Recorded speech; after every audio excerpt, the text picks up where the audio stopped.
நெல்லை மாவட்டத்தில் நூதன முறையில் வங்கி பணத்தை கொள்ளையடித்தவர்களிடம் காவல்துறையினர் நடத்திய விசாரணையில் பல அதிரடி தகவல்கள் வெளியாகியுள்ளன.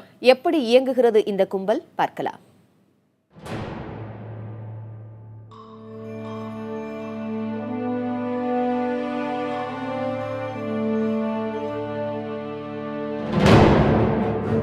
நெல்லை மாவட்ட காவல்துறையால் கைது செய்யப்பட்ட இவர்கள் ஜார்க்கண்ட் மாநிலத்தை சார்ந்தவர்கள்.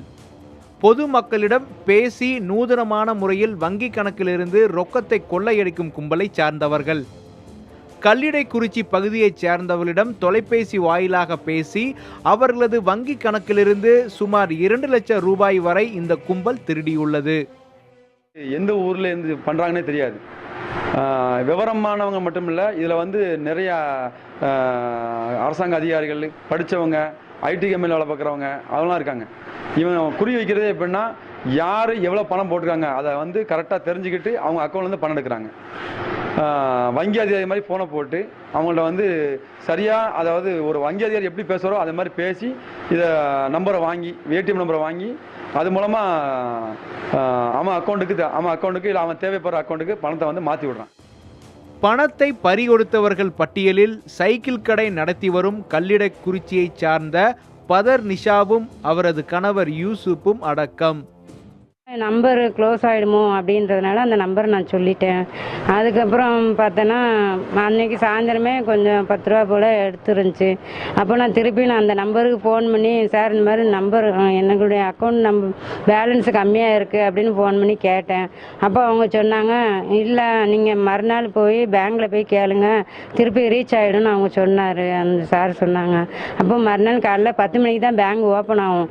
காலையில் போய் கேட்டுக்கலாம் இருந்தேன். அதுக்குள்ளே காலையில் 5 மணிலேருந்து 7:15 என்னுடைய இருந்த அமௌண்ட்டு ஃபுல்லாக நான் சிறுக சேர்த்து வச்ச பணம் பூரா போயிடுச்சு. 1,10,000 ரூபா. நான் ரொம்ப கஷ்டப்பட்டு, என் கணவரும் நானும் சைக்கிள் கடையிலேருந்து நான் கஷ்டப்பட்டு சேர்த்து வச்சப்போம்.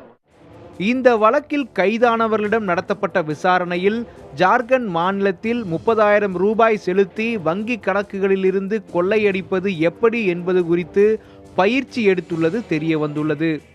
யாராவது ஃபோன் பண்ணி உங்கள் நம்பர் என்ன, உங்களுடைய ஏடிஎம் பின் நம்பர் என்ன அப்படின்னு கேட்டால் கண்டிப்பாக கொடுக்கக்கூடாது.